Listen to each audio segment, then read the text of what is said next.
acting? Yes, I'm still acting, Senna.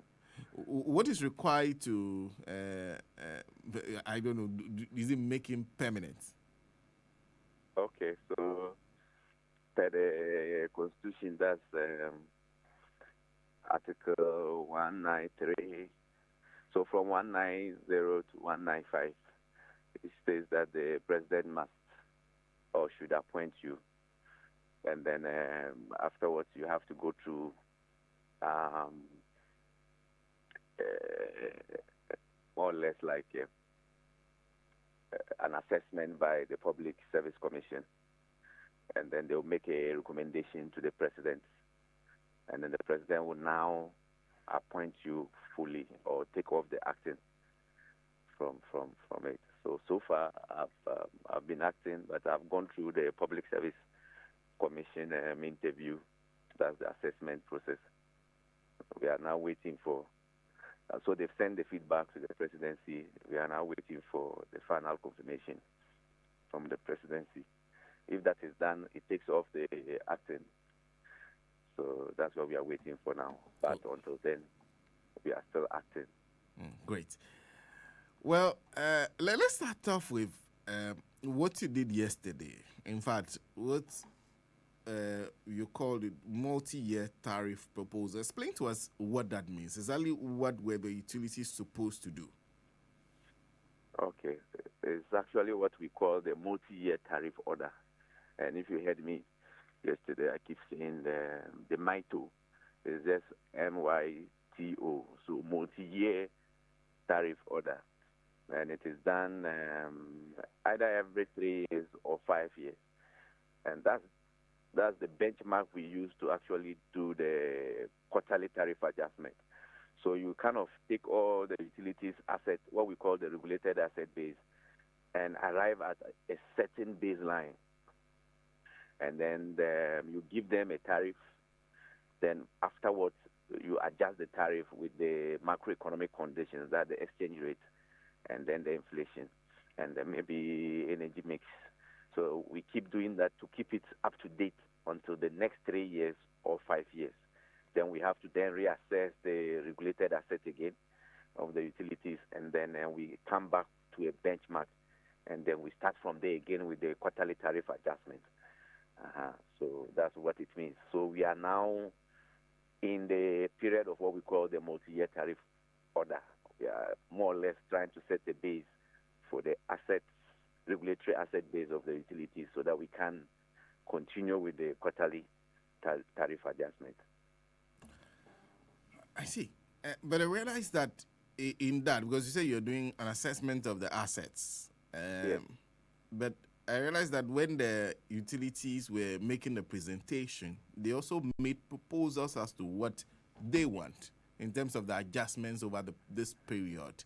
To what extent does that factor into what you decide ultimately?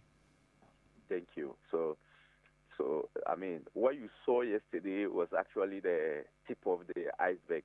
The roots of the iceberg is still covered by the water, because we started the year with what we call preliminary investments hearing from the utilities. They came to us, presented their investment requirements, and then we had to call them back again for investment hearing, where they came to the commissioners, made their presentations, and then the commission had to go through each of the investments they are requesting, critically analyzing them, involving all experts within the utilities. We brought together a variety of experts, including the former managing directors of Ghana Water, former managing directors of VRA, former managing directors of NETCO, and all the needed experts, in fact, including former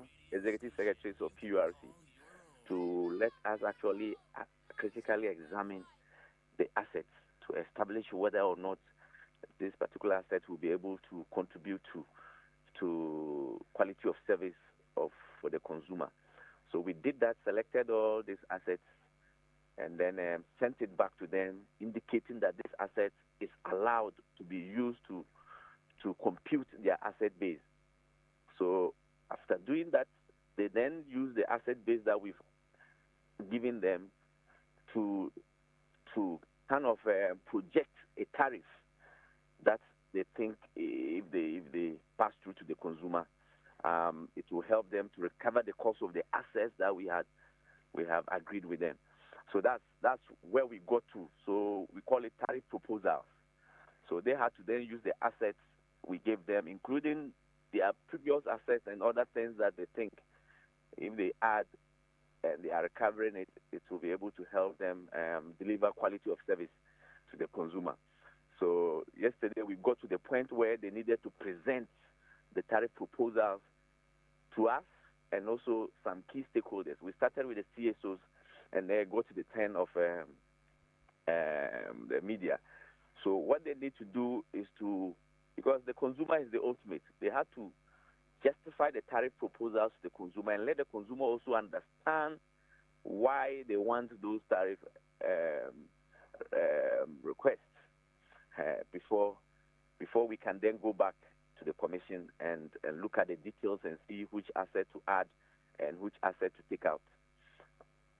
Before we can then go back to the consumer again, we'll do another stakeholder engagement to let them understand the final numbers that are being proposed by both the commission and the utilities before we can then agree to say we are passing any tariff adjustment to the consumer. That's the process.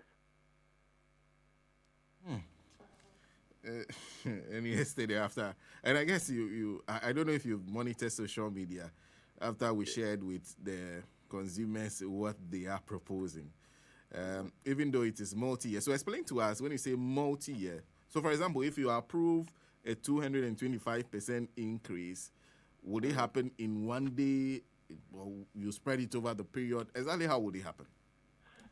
So if we are approving that, in fact, it has never happened before. Let me put it this way: the 225% that is being proposed by Ecg'S, the 59% that is being proposed by VRA, the 280% that is being proposed by Ghana Water, the 171% that is being proposed by NETCO, and then the 97% being proposed by Ghana Gas, and so on and so forth.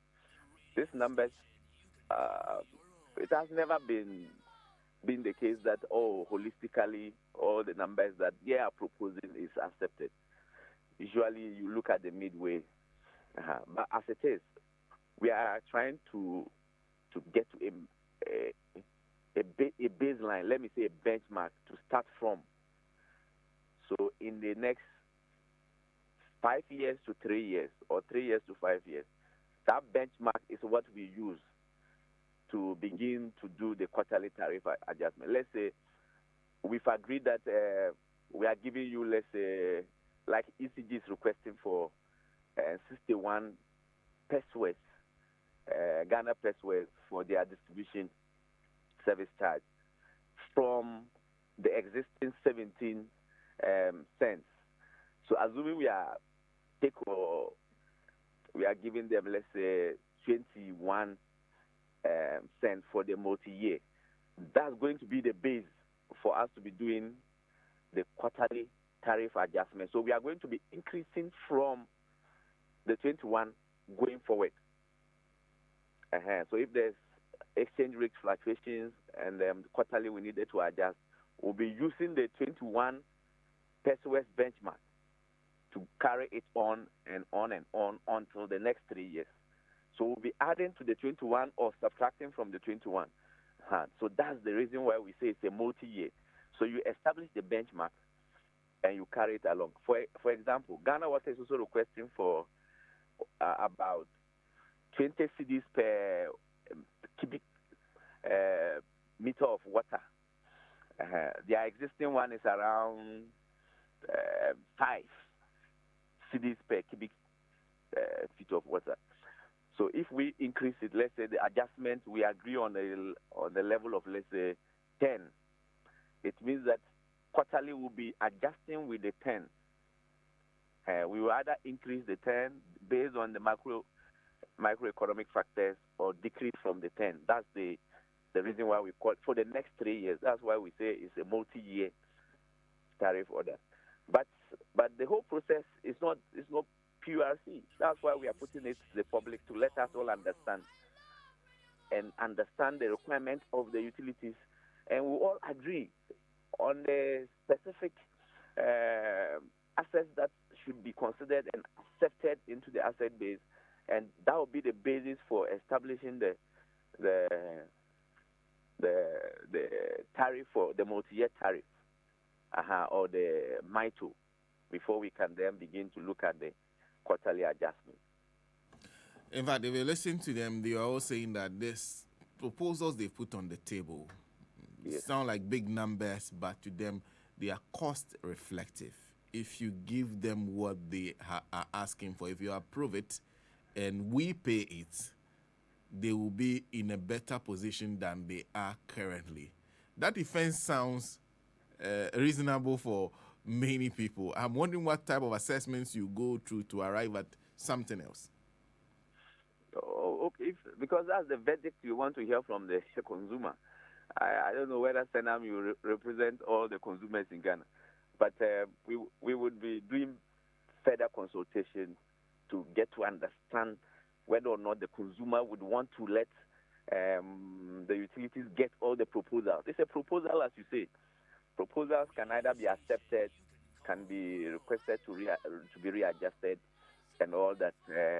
So it's a proposal. I mean, where I sit and what I see with the utilities, we all know they require a huge investment, like Ghana Water, for example. The mining activities or the illegal mining activities is affecting most of their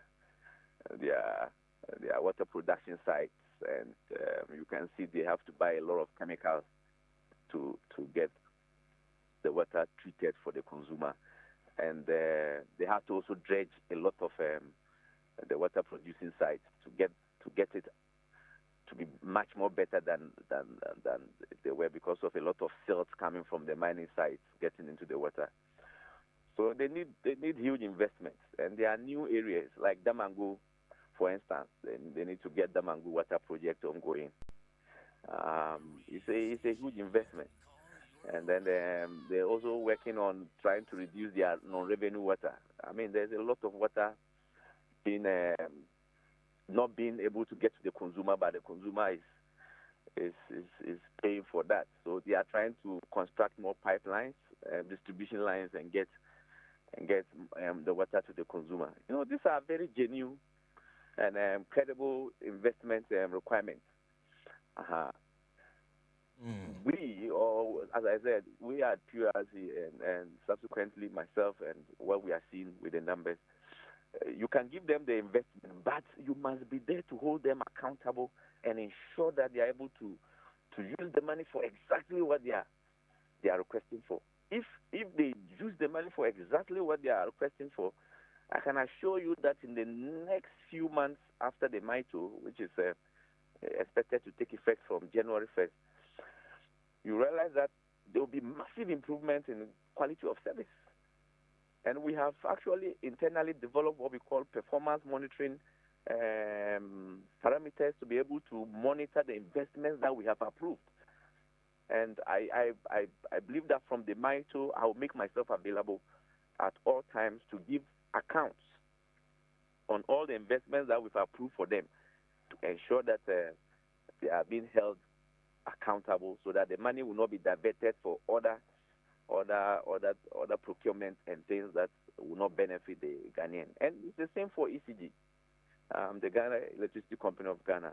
The investments that they've requested for, we've interrogated them into detail. I mean, to the extent that transformers that they are requesting for, we are asking what are they using these transformers for? Are you using it to replace existing transformers? If you are using the new transformers to replace existing transformers, what are you using the old ones for? Because they are not spoiled. A transformer can take as long as 30 years, 40 years. So if you are replacing them because of high demand and congestion on them, you should be telling the commission where you are taking them to. Are you taking it to replace So if you say you are buying 800 transformers, you should be telling us that you are going to replace another set of 800 transformers. And what are you using that set for? So all these things have been interrogated for us to arrive at their current assets. So with that as well, ECG, there's a commitment from the Commission to actually digitalize all the investment requirements so that the consumer will know we've approved this tariff for ECG. These are the investments they said they are going to use it for. Every time that a consumer wants to see the status of the investment, you can go to Purc's website and see the status, whether or not that investment has been completed, is ongoing, and if it is completed, its benefit to the consumer. These are all things that we are putting in place to ensure that the consumer, in fact, Senator, you and I are also consumers, so that we can hold ECG accountable after the MITO. When should we expect you to issue this order? Yes, so the order will be coming on. So it's intended to take effect January. So we are looking at the dates with the key stakeholders. In fact, the timing as well is supposed to be agreed with the key stakeholders. Honestly, it's supposed to be agreed with the key stakeholders. You're looking at the presidency, you are looking at the various utilities, the energy minister, the finance. We are going to consult broadly before we even arrive at the dates. But we'll be doing the quarterly adjustment, and then the MITO will take effect possibly from a new year, that's from January onwards. I see. Now, let me conclude on two things that there are two other requests they are making. And I realize from NETCO, you're talking about the impact of the lifeline tariff on them and the cross-subsidization.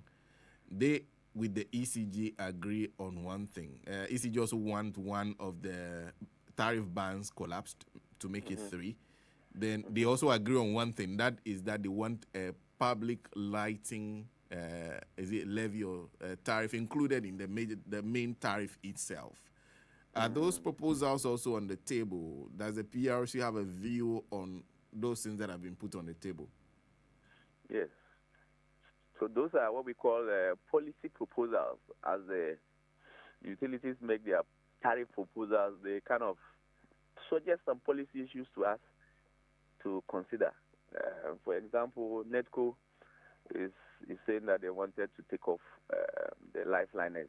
I don't support that, and I think that the lifeliners in the north are a lot. We have multidimensional poverty issues. That's my opinion. I genuinely think that electricity provision is actually a monopoly product. You see, the NETCO is the only distribution network in the north. The consumer has no alternative. So in what we call monopoly economics or industrial economies, you have to make room for the extremely poor, especially when they don't have an alternative, or when the market will not allow competition for the price to be beaten down, or for alternative products that are inferior or that the poor can afford. Yes, so as a result of that, if there's a single supplier, that's a monopoly. So we have to find a way to be able to make it easy for, or less difficult for the poor to buy. And that's why we got the lifeliners. Yes, and the lifeliner, their consumption is between 0 to 30 kilowatt hours. And so that's relatively reasonable. The only challenge is that in the north, more of the lifeliners are there.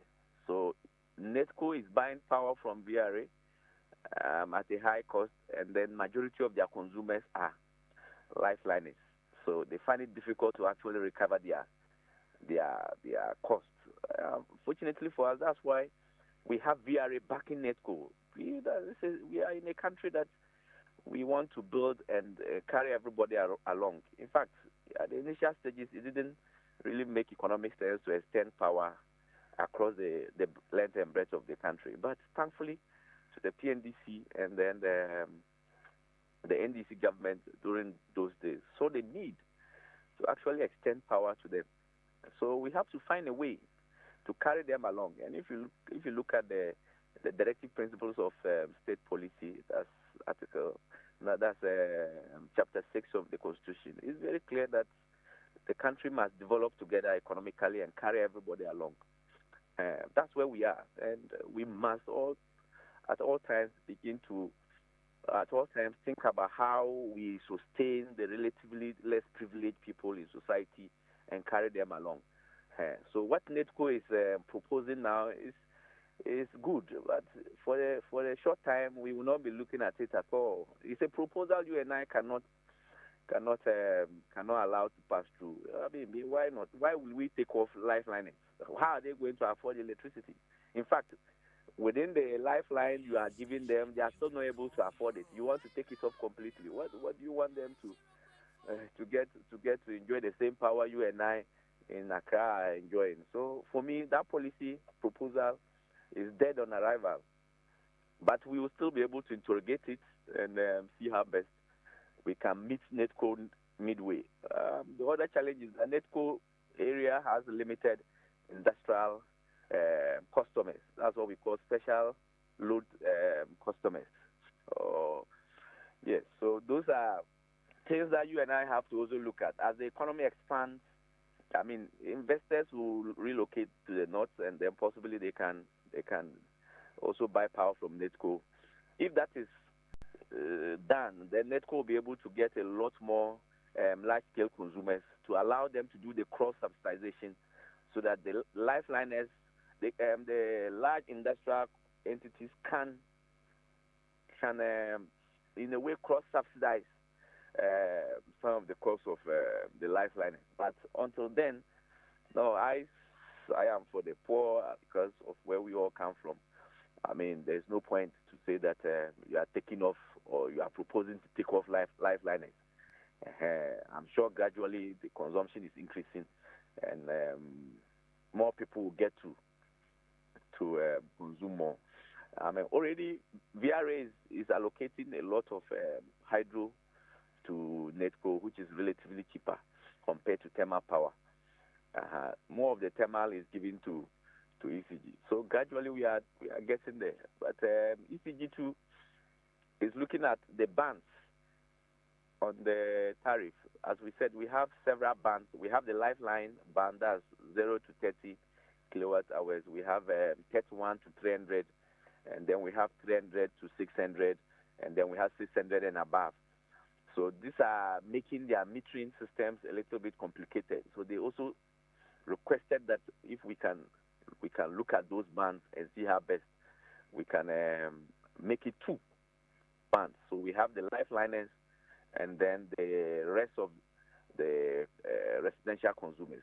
For me, that's a very legitimate proposal. And we've also done research internally at PURC, the Public Utilities Regulatory Commission, and we can confirm that it's technically difficult for ECG to calibrate their meters anytime there's a change of or there's a tariff adjustment. And it's costing both ECG revenue losses and all that. And it's a good proposal, and we are considering it internally. But ECG tend to have a lot of special load consumers. That's the industrial consumers, and they can easily do the cross subsidization with the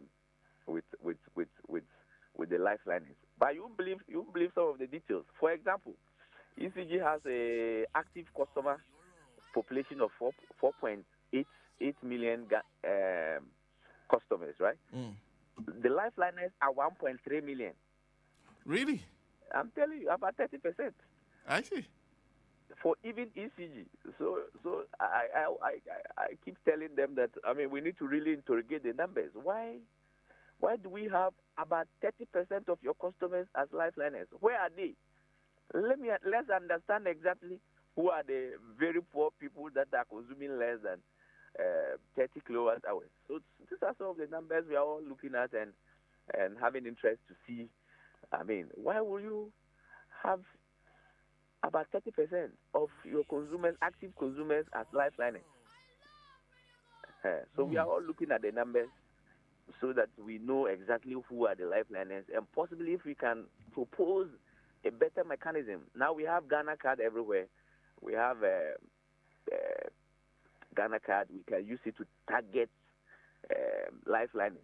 If you are a lifeliner, you can register with ECG. We know exactly your income levels so that we can target you and give you power instead of a wholesale subsidy with the numbers we are finding difficult to justify. So those are the issues that at the commission level we are all looking at, and God willing, we'll be able to integrate all of them to be able to come out with a legitimate MITO. So I call it the citizens MITO because we are going to consider all factors that the Ghanaian citizen and be sure that we don't leave anything out. We capture every detail to ensure that the Ghanaian consumer is protected, and ultimately the investor is also given a reasonable rate of return, and not for it to be a great burden on the Ghanaian consumer. I see. What about the street public lighting? Yeah. Yes. So the public lighting system, 24-hour economy, is a good policy. The commission is also much more interested in ensuring that we get a dedicated line from the. We pay. If you look at your bill, you see that there's a street lighting levy on it. Yes, our current street lighting levy, we make it available for ECG itself, and then the Ministry of Energy to use to provide those street lights. But generally, there's been a policy issue with street lights. I think I'll say a year or two ago, we had this mindset that we needed to streamline street lighting system in Ghana. I think from the research agenda, it is clear we needed to streamline street light agenda, and I can assure you that that has been properly streamlined. There's a new authority coming up called Renewable Energy Authority. That Renewable Energy Authority will be given the mandate to actually also manage street lights, because there's a big problem with street lights in Ghana. Let me open up. The issue is that street lights that are installed, ownership problems. If you want to say who owns these street lights, you find it difficult to say to get the owner. Either it's coming from an MP, it's coming from the district assembly, or maybe we live in a residential area and we feel that the place is dark and we want to install the street light. So ownership becomes a problem. And when it gets spoiled, they need to be maintained. Who does the maintenance? You realize that it's still a little bit haphazard. So we needed to put it together and ensure there's an entity responsible for the installation of streetlights across the country. I mean, we are thinking of aligning it with the district assemblies, or the Renewable Energy Authority will take sole responsibility for that. The streetlight levy will be given to them. They will install them. They will own it. They will maintain it, and they will be accountable for all streetlights in Ghana. So the Ministry of Energy is coming out with that policy correction very soon. But for now, what we have, honestly, is really not the best from a policy perspective, and even from the point where I sit now, it's not the best. The street lighting system is not the best. We need a dedicated entity to be responsible. If anytime there are problems with it, we know who to contact, and then the dedicated levy that comes from this from ECG and NETCO will be sent to that entity, and that entity will be wholly responsible. We need that because of the 24-hour economy policy, and I'm hoping that before the end of the year, the Renewable Energy Act will be Authority Act will see the light of day, so that we can merge this with it, so that we can create that clear policy direction. But for now, how it stands, the levy is is shared between ECG and Ministry of Energy. Ministry of Energy buys the street lights, and then the politicians are able to access it, and then they send some to district assemblies and municipal assemblies. The installation procedure is not properly controlled and managed.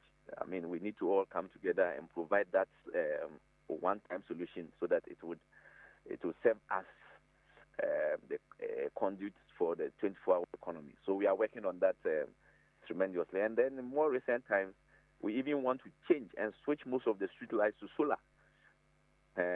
So I think there have been some improvements in the policy direction.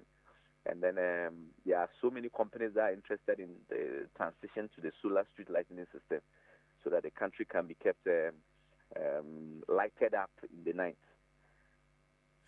Thank you. Thank you very much for speaking to us, Doc. We hope to have a much more extended conversation with you when you issue this order. But thank you. Thank you too, sir. Yeah. Bye. Dr. Shafiq Suleiman is Acting Executive Secretary, Public Utilities Regulatory Commission, speaking to us on the event, the stakeholder event that happened yesterday. But he says that's not the only one that has happened over the period. There's been a series of engagements with the utilities, and they will do an assessment that what you're hearing is a proposal, that it is rare that they get what they are looking for. They might get some things, but not everything. So if you hear 225, no panic. Just take your time. They will decide at the end of the day whether to go with what the utilities are proposing, whether or not to give them something lower, far, far lower